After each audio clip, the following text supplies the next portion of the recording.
ನಮಸ್ಕಾರ, ನಾನು ರಾಮಕೃಷ್ಣ ವಿದ್ಯಾರ್ಥಿ ಸೇವೆಯಿಂದ. ಇವತ್ತಿನ ಟಾಪಿಕ್ಕು BSc ಅಗ್ರಿಕಲ್ಚರ್. ತುಂಬ ಮಕ್ಕಳಿಗೆ ಕನ್ಫ್ಯೂಷನ್ ಇದೆ. BSc ಅಗ್ರಿಕಲ್ಚರ್ ಮಾಡಿದ್ರೆ ಒಳ್ಳೇದಾ ಕೆಟ್ಟದಾ, ರಿಯಲಿ ಅದು ಸ್ಕೋಪ್ ಇದೆಯಾ, ಏನೇನೆಲ್ಲ ಹೇಳ್ಕೊಡ್ಬೋದು BSc ಅಗ್ರಿಕಲ್ಚರಲ್ಲಿ ಅಂತ ಕೆಲವು ಮಕ್ಕಳು ನಮ್ಮನ್ನು ಕೇಳಿದ್ರು. ಸೊ ಅವ್ರಿಗಾಗಿ ಒಂದು ಸಣ್ಣ ವೀಡಿಯೋ ಮಾಡಿದ್ದೀನಿ. ವೀಡಿಯೋನ ಕಂಪ್ಲೀಟಾಗಿ ನೋಡಿ. ಮತ್ತು ನಿಮ್ಮ ಫ್ರೆಂಡ್ಸ್ ಯಾರಾದರೂ BSc ಅಗ್ರಿಕಲ್ಚರ್ ಮಾಡಬೇಕಂತ ಇಂಟ್ರೆಸ್ಟ್ ಇದ್ದರೆ ಅವ್ರಿಗೆ ಈ ವಿಡಿಯೋನ ಶೇರ್ ಮಾಡಿ. ಮತ್ತು ನಿಮಗೂ ಕೂಡ ಇದು ಒಳ್ಳೆಯ ಒಂದು ಆಪರ್ಚುನಿಟಿ. ಬಿಕಾಸ್ ಇನ್ನು ನೆಕ್ಸ್ಟ್ ಫ್ಯೂ ಇಯರ್ಸ್ ಆದಮೇಲೆ ನಿಮಗೆ ತುಂಬ ಒಂದು ಸ್ಕೋಪ್ ಇದೆ ಫಾರ್ BSc ಅಗ್ರಿಕಲ್ಚರಲ್ಲಿ. ಸೊ ನಾವು ಈಗಲಿಂದ ಸ್ಟಾರ್ಟ್ ಮಾಡೋಣ. ಯಾವ್ಯಾವ ಟಾಪಿಕ್ಸು ನೀವು ಅಗ್ರಿಕಲ್ಚರಲ್ಲಿ ಓದ್ತೀರಾ 4 ವರ್ಷದಲ್ಲಿ ಅಂತ. ಅಗ್ರಿಕಲ್ಚರ್ ಹೆರಿಟೇಜ್ ಅಂತ ನಿಮಗೆ ಒಂದು ಟಾಪಿಕ್ ಇರುತ್ತೆ. ಅಂದರೆ ಅಗ್ರಿಕಲ್ಚರ್ ಎಷ್ಟು ಇಂಪಾರ್ಟೆಂಟ್ ನಮ್ಮ ಇಂಡಿಯಾದಲ್ಲಿ, ಅಗ್ರಿಕಲ್ಚರ್ನ ಏನೇನು ಲಾಭಗಳಿದೆ ಇದೆಲ್ಲ ನಿಮ್ಗೆ ಹೇಳ್ಕೊಡ್ತಾರೆ. ಮತ್ತು ಫಂಡಮೆಂಟಲ್ ಆಫ್ ಸಾಯಿಲ್ ಸೈನ್ಸ್ ಅಂತ, ಇದರಲ್ಲಿ ಸಾಯಿಲ್ ಟೆಸ್ಟಿಂಗ್ ಕೂಡ ನಿಮ್ಗೆ ಹೇಳ್ಕೊಡ್ತಾರೆ. ಅಂದರೆ ಯಾವ ಥರ ನಾವು ಸಾಯಿಲ್ ಟೆಸ್ಟಿಂಗ್ ಮಾಡ್ಬೋದು, ಈ ಸಾಯಿಲಲ್ಲಿ ಏನು ಬೆಳೆದ್ರೆ ನಮಗೆ ಅನುಕೂಲ ಆಗುತ್ತೆ ಅದೆಲ್ಲ ನಿಮಗೆ ಸಾಯಿಲ್ ಟೆಸ್ಟಲ್ಲಿ ಹೇಳ್ಕೊಡ್ತಾರೆ. ಮತ್ತು ಅಗ್ರಿಕಲ್ಚರ್ ಇನ್ಫಾರ್ಮ್ಯಾಟಿಕ್ಸ್ ಅಂತ ಒಂದು ಟಾಪಿಕ್ ಇರುತ್ತೆ.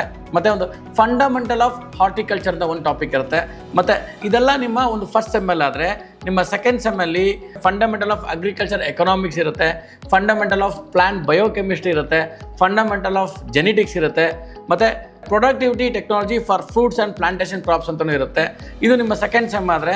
ನಿಮ್ಮ ಥರ್ಡ್ ಸೆಮ್ಮಲ್ಲಿ ಆದರೆ ಕ್ರಾಪ್ ಪ್ರೊಡಕ್ಷನ್ ಟೆಕ್ನಾಲಜಿ ಇರುತ್ತೆ, ಫಂಡಮೆಂಟಲ್ಸ್ ಆಫ್ ಎಂಟೋಮಾಲಜಿ ಇರುತ್ತೆ, problematic soils and their management ಇರುತ್ತೆ, ಅಗ್ರಿಕಲ್ಚರ್ ಫೈನಾನ್ಸ್ ಆ್ಯಂಡ್ ಕಾರ್ಪೊರೇಷನ್ ಇರುತ್ತೆ. ಇದೆಲ್ಲ ಡಿಫ್ರೆಂಟ್ ಟಾಪಿಕ್ಸು ನೀವು 4 ವರ್ಷದಲ್ಲಿ ಓದ್ತೀರಾ. ಮತ್ತು ಅಗ್ರಿಕಲ್ಚರ್ BSc ಅಗ್ರಿಕಲ್ಚರ್ ಹೋದ್ಮೇಲೆ ನಿಮ್ಗೆ ಎಲ್ಲೆಲ್ಲಿ ಕೆಲಸ ಸಿಗ್ಬೋದು ಅದು ಕೂಡ ನಿಮಗೆ ಒಂದು ಇದಿರುತ್ತೆ. ಸೊ BSc ಅಗ್ರಿಕಲ್ಚರ್ ಆಗೋಯ್ತು, ನಮ್ಗೆ ಎಲ್ಲಿ ಕೆಲಸ ಸಿಗುತ್ತೆ ಸರ್, ನಾವೇನು ಬರೀ ಹೊಲ ಗದ್ದೆಲ್ಲೇ ಕೆಲಸ ಮಾಡ್ತೀವ ಅಥವಾ ನಾವೆಲ್ಲರೂ ಲ್ಯಾಬಲ್ಲಿ ಕೆಲಸ ಮಾಡ್ತೀವ, ಈ ಥರ ನಿಮ್ಗೆ ಡೌಟ್ಸ್ ಇರುತ್ತೆ. ಅದಕ್ಕೆ ನಿಮ್ಗೆ ಇನ್ನೊಂದು ಸಂಕ್ಷಿಪ್ತವಾಗಿ ನಾನು ನಿಮ್ಗೆ ಹೇಳ್ತಾ ಇದ್ದೀನಿ, ಡೀಟೇಲ್ ಆಗಿ ನಿಮ್ಗೆ ಹೇಳ್ತಾ ಇದ್ದೀನಿ. ಸೊ ನೀವು BSc ಅಗ್ರಿಕಲ್ಚರ್ ಓದಾದ್ಮೇಲೆ you can become an extension officer, you can become a production manager, you can become a field officer, agriculture officer, farm manager, ಮತ್ತು NGO ಕೆಲಸ ಸಿಗುತ್ತೆ, ರಿಸರ್ಚ್ ಆ್ಯಂಡ್ ಡೆವಲಪ್ಮೆಂಟ್ ಕೆಲಸ ಸಿಗುತ್ತೆ, ಬ್ಯಾಂಕಲ್ಲಿ ಕೂಡ ನಿಮಗೆ ಕೆಲಸ ಸಿಗುತ್ತೆ. These are the opportunities once you do a BSc agriculture. So ದಯಮಾಡಿ ಏನಾದ್ರು ಒಂದು ಇನ್ಫಾರ್ಮೇಷನ್ ಬೇಕಾಗಿದೆ ರಿಗಾರ್ಡಿಂಗ್ BSc ಅಗ್ರಿಕಲ್ಚರ್, ಯಾವ ಕಾಲೇಜ್ ಸೇರ್ಕೊಳ್ಳಿ ಸರ್, ಎಷ್ಟು ಫೀಸ್ ಇರ್ಬೋದು, ಇದಕ್ಕೆಲ್ಲ ತೋರಿಸ್ತಾರೆ ನಂಬರ್ಗೆ ಫೋನ್ ಮಾಡಿ. Will give complete details for BSc agriculture. ಮತ್ತು ಮುಂದಿನ ವಿಡಿಯೋಲಿ ಇನ್ನೊಂದು ಟಾಪಿಕ್ ಇಟ್ಕೊಂಡು ನಿಮಗೆ ನಾನು ಸಿಗ್ತೀನಿ.